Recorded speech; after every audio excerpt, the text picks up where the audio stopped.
Captain Jack Miller stared out at the vastness of space from the observation deck of Outpost 7, Earth's farthest human settlement. The stars were different here, on the edge of known space, but they still reminded him of nights camping in Montana. His reverie was interrupted by a blaring alarm. "Captain, unidentified vessel approaching," reported Lieutenant Dave, rushing into the room. "They're not responding to hails." Jack turned away from the viewport. "Security status?" "All hands at battle stations. But sir, it's enormous. Nothing like we've seen before." The massive ship that appeared on their screens dwarfed Outpost 7. Its surface gleamed with an iridescent metal unknown to human science. Before Jack could issue further orders, a blue light enveloped the station. "They're scanning us," Dave said, checking his tablet. "Wait, energy spike." The outpost shuddered. Equipment went dead. Emergency lights flickered on as backup systems. "Engaged! Report!" Jack barked. They've taken something," said Communications Officer Meg, disbelief in her voice. "The quantum processor core is gone. Just disappeared from the central chamber." Jack's blood ran cold. That processor contained not just valuable technology, but the coordinates to Earth and every human settlement. In the wrong hands, it could mean extinction for humanity. "They're leaving, sir," Dave said. "Accelerating fast." Jack's jaw clenched. "Track them, and get me command."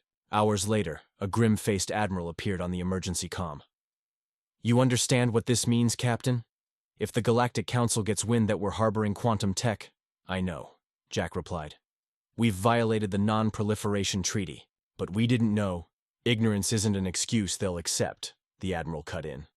"This could trigger an interspecies incident. The Council doesn't know Earth exists, and we'd like to keep it that way until we're ready." "Then I need to get it back before they reach Council space," Jack said, determination hardening his features. "How?" "The interceptor is fast, but untested for deep space." Jack looked at the holographic display showing the alien vessel's trajectory. "We don't need to outrun them. We just need to catch them when they stop. And they will stop." The Admiral's eyes narrowed. "This is unsanctioned, Captain. If you're caught, then I was never here, and Earth disavows all knowledge," Jack finished. "Standard protocol." 3 days later, Jack piloted the interceptor through an asteroid field, following the faint energy signature of the alien vessel. The ship was stripped down, weaponized beyond regulation, and crewed by only the most trusted: Dave, Meg, and engineering specialist Tom. "They've stopped at a trading outpost," Meg announced, studying the scanner. "Looks like a refueling station for long-haul vessels." "Perfect," Jack said. "Tom, specs on their security?" Tom's fingers flew over his console. "Getting strange readings. Their tech is weird, but I think I can breach it." "Good. Dave, what do we know about these aliens?" Dave pulled up the limited data they'd gathered. "They call themselves the Vex, scavengers. They take tech from developing worlds and trade it in Council space. They're prohibited from direct contact with non-Council species." "So they're thieves," Jack growled. "And they've just stolen from the wrong planet." As they approached the trading post, a sprawling structure of metal and light, Jack laid out his plan. It was dangerous, possibly suicidal, but the alternative was unthinkable. "Remember," he told his crew as they prepared to dock, "we're not just fighting for our outpost, we're fighting for Earth." The trading post Nexus 6 pulsed with the activity of dozens of alien species. Creatures with multiple limbs, hovering appendages, and bioluminescent skin moved through the vast docking bay. Jack and his team had donned environmental suits, ostensibly for oxygen requirements, but primarily to hide their human features. "Keep your heads down," Jack whispered through the comm. "According to Tom's hack of their network, the Vex ship is docked in Bay 12. We have about 3 hours before they finish refueling." They moved carefully through the crowds, their modified translators picking up snippets of conversation in a dozen languages. Most beings barely glanced at them, another advantage of a trading post where discretion was valued. "There," Dave pointed, subtly at a group of tall, spindly aliens with bluish exoskeletons, the Vex. They were engaged in animated discussion with squat, reptilian merchants. Tom's scanner hummed quietly. "The processors on their ship. Minimal security. They don't think anyone would dare steal from them here." "They're wrong," Jack replied grimly. "Meg, Create our distraction when I give the signal. Dave, with me. They split up, with Meg heading toward the station's power distribution node while Tom set up at a monitoring terminal he'd hacked into. Jack and Dave continued toward Bay 12, blending with the various service crews. The Vex ship loomed ahead, sleek and predatory, its hull still pulsing with the strange energy that had disabled Outpost 7. 2 guards stood at the entry ramp, their 4 arms each holding different weapons. "Ready?" Jack asked over the comm. "In position," came the replies. "Meg, now." Across the station, a series of small electromagnetic pulses disabled the lighting grid in 3 sections. Emergency systems kicked in, bathing everything in red. Station security rushed toward the affected areas. In the confusion, Jack and Dave made their move. Tom had remotely triggered a maintenance alert for the Vex ship, and when the guards received the notification on their devices, Jack and Dave were already approaching in stolen maintenance uniforms. "Filtration system malfunction," Jack said in broken trade speak, the lingua franca of space. "Emergency inspection." The guards hesitated, their compound eyes shifting between the humans and their devices. One barked something into a communicator. "Station. Manager confirms," Tom spoke through their stolen maintenance IDs. "Critical failure imminent. Quarantine protocols will engage if not addressed." That did it. No one wanted to be locked down during an emergency. The guards stepped aside, though one followed them into the ship. The interior was even stranger than the exterior. Organic-looking conduits pulsed along the walls, and gravity shifted subtly between sections. The guard directed them to an access panel. As Dave pretended to examine it, Jack slipped a small device from his sleeve. A neural disruptor, harmless but effective. The guard dropped silently. "We have maybe 10 minutes, Jack said as they dragged the unconscious alien into a storage compartment. "Tom, where's the processor?" 2 levels down, secured storage. "I'm trying to disable the internal sensors." "Got it. You're clear for now." They moved swiftly through the ship, passing bizarre artifacts and technology clearly stolen from other worlds. In the secure storage area, they found Earth's quantum processor, among various glowing, humming devices. "Careful," Dave warned as Jack reached for it. "There might be—" An alarm shrieked through the ship. "Security measures," Dave finished unnecessarily. "Tom, what's happening?" Jack demanded, securing the processor in a shielded case. "They're coming back, all of them!" Tom's voice was frantic. "Something tipped them off. You need to get out now." "New plan," Jack said, drawing his weapon. "No more sneaking." The ship's corridors filled with flashing red lights as Jack and Dave raced back the way they came. The quantum processor, now secure in Jack's pack, felt impossibly heavy despite its small size. "Exits cut off," Tom reported, his voice tense in their comms. "I count 8 Vex heading your way. Their weapons are—" "Jack, these readings don't make sense. Be careful." Jack pulled Dave into a maintenance shaft as heavy footfalls echoed ahead. "We need another way out." "Tom, options?" "There's a secondary cargo bay 2 levels up, starboard side, mostly automated. I might be able to get you a pod from there." As they climbed through the ship's inner workings, Jack couldn't help but marvel at the alien technology surrounding them. The Vex had integrated biological components with mechanical ones in ways humans had only theorized about. "They really are scavengers," Dave muttered, examining a neural interface that pulsed with its own inner light. "None of this is theirs. They've stolen tech from dozens of species, and now they've learned they can't steal from humans," Jack replied grimly. They reached the cargo bay just as the ship-wide alert changed tone. From somewhere below, they heard the distinctive sounds of energy weapons discharging. "That's Meg," Tom informed them. "She's creating another distraction. Hurry!" The cargo bay doors hissed open to reveal a cavernous space filled with containerized goods. Robotic arms moved silently, loading and unloading without human, or Vex, supervision. "There." Dave pointed to a small transport pod near the exterior. "Doors. That's our ride." They were halfway across the bay when the doors behind them exploded inward. 3 Vex warriors stormed through, their exoskeletons gleaming in the emergency lighting. Each carried what appeared to be living weapons, semi-organic devices that writhed in their grasp. "Down!" Jack shouted, as bolts of blue energy sizzled overhead.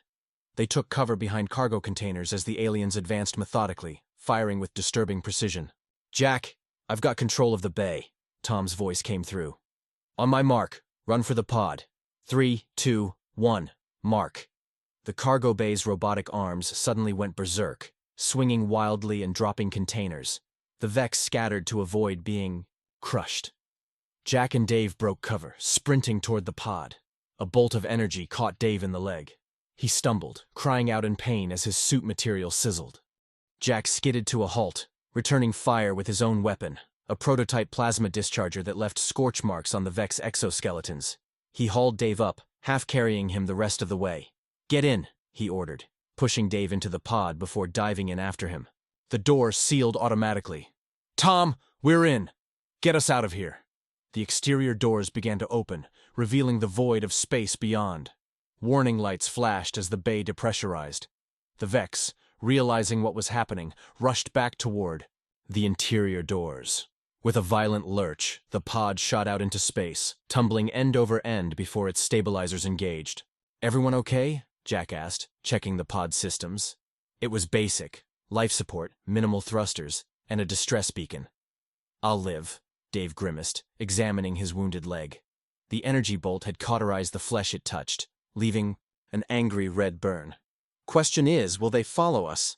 As if in answer, the Vex ship's engines flared to life. Tom? Meg? Report! Jack called, but the comms remained silent. They must be jamming us, Dave said. Or... They didn't need to finish the thought. If Tom and Meg had been captured, or worse, there would be no rescue. They were alone in an escape pod, with stolen property, being pursued by an advanced alien vessel. Jack stared at the pursuing ship through the pod's small viewport, his mind racing. They want this back badly, he said, patting the pack containing the processor. Which means we have leverage. What are you thinking? Dave asked, recognizing the look in his captain's eyes. I'm thinking it's time these aliens learned exactly what Deathworlder means. The escape pod's meager thrusters were no match for a full-sized starship. Within minutes, the Vex vessel loomed behind them, its hull gleaming menacingly in the light of a distant sun. They're deploying some kind of energy net, Dave reported, watching the pod's primitive sensors. They want to take us intact. Jack nodded grimly. Perfect. He opened the pack and carefully removed the quantum processor. The small black cube pulsed with faint blue light. Earth's most advanced technology, capable of calculations that would take conventional computers centuries to complete. What are you doing? Dave asked as Jack began to disassemble the protective casing. Making a statement, Jack replied. He exposed the processor's inner workings and began rerouting power conduits from the pod's systems. Our suits have 20 minutes of emergency oxygen. That should be enough. Understanding dawned on Dave's face. You're turning it into a weapon. The Vex stole from us because they thought we were primitive. Easy targets. Jack's fingers worked quickly, connecting the processor to the pod's power core. Time to show them that humans don't take kindly to thieves. The pod shuddered as the energy net enveloped them. Through the viewport, they watched as they were slowly drawn toward the Vex ship's open cargo bay. Put your helmet on, Jack ordered, sealing his own environmental suit. Embrace yourself. As they were pulled into the Vex ship, Jack finalized his modifications. The quantum processor was now linked to the pod's power core in a feedback loop, a crude but effective improvised bomb. The cargo bay repressurized. Through the pod's viewport, they could see at least a dozen Vex warriors assembled, weapons trained. On the small craft, one stepped forward, clearly the leader. Its exoskeleton bore intricate markings that the others lacked. A booming voice came through the pod's communication system, speaking trade speak. Surrender the technology and your deaths will be quick. Resist, and we will extract information from your living brains. Jack activated the pod's external speaker. I have a counteroffer. Back off and let us contact our ship, or I'll detonate this processor and take half your vessel with it. The Vex leader chittered something to its companions. Several checked readings on their devices before confirming Jack's threat. You would not survive, the leader stated. We're from Earth, Jack replied coldly. A death world. Our entire evolutionary history is about surviving things that should have killed us. Want to test our resolve? A tense silence followed. Jack's finger hovered over the makeshift detonator. If they called his bluff, the comm crackled. Captain! It was Meg's voice. "We've taken the bridge. Tom's locked out their systems." Relief flooded through Jack. Status? 5 hostiles neutralized. Tom's figured out their tech. It's impressive but predictable once you understand the biological components. We have control of life support and engines. Jack smiled grimly at the confused Vex leader. New terms. You and your crew will evacuate to this cargo bay. We're taking your ship. The leader's compound eyes reflected the emergency lighting. You are not council sanctioned. This act will bring the wrath of 100 worlds upon you. Maybe, Jack conceded. But you violated council law first by stealing from a pre-contact species. How will that look when reported? The Vex leader's mandibles clicked rapidly, their version of agitated calculation. You have 1 minute to comply, Jack added, holding up the detonator meaningfully. The cargo bay soon filled with Vex crew members, their weapons discarded. Jack and Dave emerged from the pod, keeping the processor bomb visible as a reminder of their leverage. Meg, status? Jack asked through the comm. All systems under control. Their evacuation pods are ready. Launch them toward the trading post, Jack ordered. Let them explain to the authorities why they were stealing from an unknown species. As the Vex were forced into evacuation pods, their leader approached Jack. Its voice modulator produced a sound like grinding metal. You make an enemy today that you do not understand, human. We are but one ship of many. Jack's expression hardened. Then spread the word. Earth is not to be trifled with. The captured Vex ship hummed with alien energy as Jack strode onto the bridge. Tom sat at what appeared to be the main control interface, a bizarre mix of traditional panels and biological components that pulsed beneath his touch. Status? Jack asked, taking in the expansive command center. It was designed for beings much taller than humans, with controls positioned at awkward heights. I've locked out all external communications, Tom reported. And I've figured out most of their systems. It's fascinating, Captain. They've integrated stolen technology from at least 7 different species. Meg approached from a nearby station. We've contained the remaining Vex in their medical bay. Only 5 left, mostly technical staff. The warriors were all in the evacuation pods. Good, Jack nodded. And our quantum processor? Safely disconnected from your improvised bomb, Dave replied, limping onto the bridge. His injured leg was now properly treated with their medkit. It's intact and secure. Jack surveyed, his small team with pride. Against impossible odds, they'd not only recovered Earth's stolen technology, but captured an advanced alien vessel. Yet he knew their mission was far from complete. We need to get this ship back to Earth space without alerting the Galactic Council, he said. Tom, what are our options?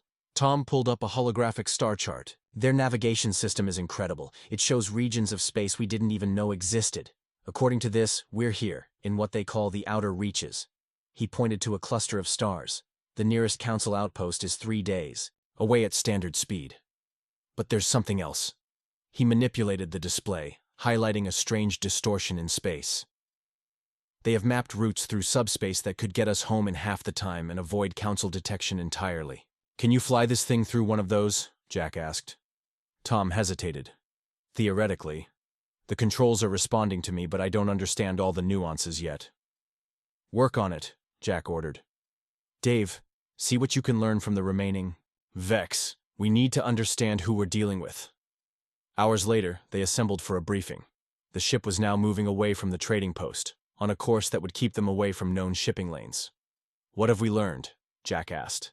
Dave went first. The Vex are technology brokers. They're actually a relatively small species in the galactic hierarchy, but they've carved out a niche by providing advanced tech to rising powers within the Council. Where do they get the tech? Jack asked. Mostly from emerging species just before they achieve interstellar travel, like us, Dave explained. The Council has strict rules about contact with pre-spacefaring civilizations, but the Vex exploit loopholes. They monitor developing worlds and swoop in to steal promising technology before a species can join the galactic community. Then they reverse engineer it and sell variations that don't violate patent laws, Tom added. It's not technically illegal in Council space if the source species isn't a member. Jack frowned. So we weren't their first victims. Far from it, Meg said. I've been through their databases. They've hit dozens of worlds, Some never recovered from the theft of their key technologies. That ends with us, Jack stated firmly. Tom, what about the ship? Tom brightened. It's amazing, Captain.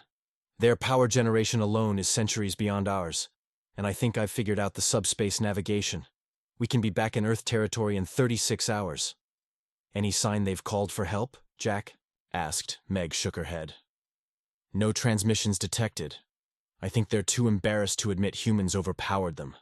Jack considered their position. They had the processor, an advanced alien ship, and a head start. But they also had an entire interstellar civilization potentially on their tail if word got out. Set course for Earth, he decided. But first, we make a stop at the edge of Council space. I want to leave a message. What kind of message? Dave asked. Jack's expression was cold. The kind that ensures no one steals from Earth again. The ship dropped out of subspace at the edge of an asteroid field, marking the unofficial boundary of Council territory. According to the VEX databases, this region served as a navigational waypoint for ships entering and leaving Council space. Perfect. Spot for our message, Jack said, surveying the field of rocky debris. Tom, status on our package? Ready, Captain. Tom had been working tirelessly, adapting VEX technology to serve their purposes. I've modified one of their long-range beacons. Once placed, it will activate whenever a VEX ship passes within sensor range. The package was more than just a beacon. Using the VEX's own technology against them, Tom had created a sophisticated warning system that would broadcast a very specific message to any VEX vessel that came near. Meg, what about our guests? Jack asked. The remaining VEX are secure, she reported. I've been interrogating them about their command structure. It seems this ship is part of a larger acquisition fleet. There are at least 9 other vessels operating in this sector alone, Jack frowned. The situation was worse than he'd thought. If an entire fleet of VEX ships was hunting for advanced technology, Earth would remain a target. More reason to make our message clear, he said. Dave, prepare for EVA. You and I will place the beacon. 20 minutes later, Jack and Dave floated. In space, maneuvering the modified beacon into position on a stable asteroid. Despite his injured leg, Dave had insisted on joining the mission. Almost got it, Dave said as they secured the device. Activation sequence initiated. The beacon hummed to life, its sensors already scanning for VEX energy signatures. When triggered, it would broadcast both a warning message and specific data about what had happened to this ship, how a supposedly primitive species had outfoxed and overpowered them. That should give them something to think about, Jack said with grim satisfaction. As they returned to the ship, an alert sounded from the bridge. Captain! Meg's voice was urgent. Long-range sensors are picking up multiple vessels approaching. From Council space! Jack and Dave rushed through decompression and back to the bridge. The holographic display showed 3 ships moving rapidly toward their position. Vex? Jack asked. Tom shook his head. Different configuration. According to the database, they're Council security forces. How did they find us so quickly? Dave wondered. The trading post must have reported the incident, Meg surmised. Or the Vex we ejected contacted their superiors. Jack studied the approaching ships. They were larger than the Vex vessel, clearly designed for enforcement rather than stealth. Options? He asked. We could run, Tom suggested. This ship has impressive speed. We might make it back to Earth space before they catch us. And lead them directly to Earth? No, Jack decided. We need another solution. Meg looked up from her console. Captain, I've been analyzing Council communications protocols. What if we didn't run? What if we filed a formal complaint instead? All eyes turned to her in surprise. Think about it, she continued excitedly. The Vex violated Council law by interfering with a pre-contact species. We have evidence in their own database. What if we presented ourselves as representatives of Earth, here to lodge a formal grievance? A slow smile spread across Jack's face. Making first contact on our terms rather than theirs. Bold move, Meg. It's risky, Dave warned. We don't have official authorization from Earth government. We're already off the books, Jack reminded him. And sometimes, the best defense is a good offense. Tom, can you open a channel to those ships using Council protocols? Tom's fingers danced across the alien controls. Channel open, Captain. Jack straightened his uniform and faced the communication screen. This is Captain Jack Miller of Earth, operating a seized vessel involved in illegal technology theft from our planet. We request parley under Section 7 of the Galactic Council's non-interference statutes. There was a long pause before the screen flickered to life, revealing a being unlike any they'd seen. Vaguely humanoid, but with crystalline features that caught the light in mesmerizing patterns. "This is Arbiter Lix of the Council Security Force," the being replied in perfect English, shocking the humans. "Your request for parley is unprecedented. How do you know of our statutes when your world is not a council member?" Jack gestured to the ship around them. "We learned quickly. The Vex made sure of that when they attacked our outpost and stole our technology without provocation." The Arbiter's crystalline features shifted in what might have been surprise. "These are serious allegations. Prepare to be boarded for verification of your claims." As the communication ended, Jack turned to his crew. "This is where it gets interesting. We're about to make history, the first humans to officially engage with the Galactic Council." "Are we ready for this?" Dave asked. Jack's expression was determined. "We'd better be. Earth's future might depend on what happens in the next few hours." The Council security vessel dwarfed the Vex ship as it pulled alongside. Through the viewports, the humans could see its gleaming hull emblazoned with symbols representing galactic authority. "Docking sequence initiated," Tom reported as the ships connected. "Their airlock is compatible with ours. Everyone remember the plan," Jack said, straightening his uniform one last time. "We're diplomats now, not soldiers. But keep your sidearms accessible, just in case."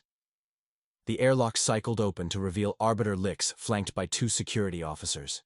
In person, the Arbiter was even more imposing, nearly 7 feet tall with a body that seemed composed of living crystal. The security officers were different species altogether, one reptilian and one that appeared almost gaseous within a containment suit. "Captain Miller," the Arbiter greeted in that eerily perfect English. "I am authorized to investigate your claims against the Vex Trading Consortium." Jack stepped forward. "Thank you for your prompt response, Arbiter. We're prepared to provide all evidence of the unprovoked attack on our outpost and the theft of our technology." "Before we proceed," Lix said, raising a crystalline hand, "I must verify your claims of representing Earth, was it? Our records show no official contact with your species." "That's because there hasn't been any," Jack confirmed. "The Vex violated your non-interference protocols by engaging with us before we were ready for first contact." The Arbiter's surface rippled with what might have been concern. "A serious accusation. I will need to analyze your quantum processor to verify its origin." Dave stepped forward, carrying the secured device. "Here it is, undamaged despite the Vex's attempts to reverse engineer it." The Arbiter took the processor, examining it with appendages that sparkled with analytical energy.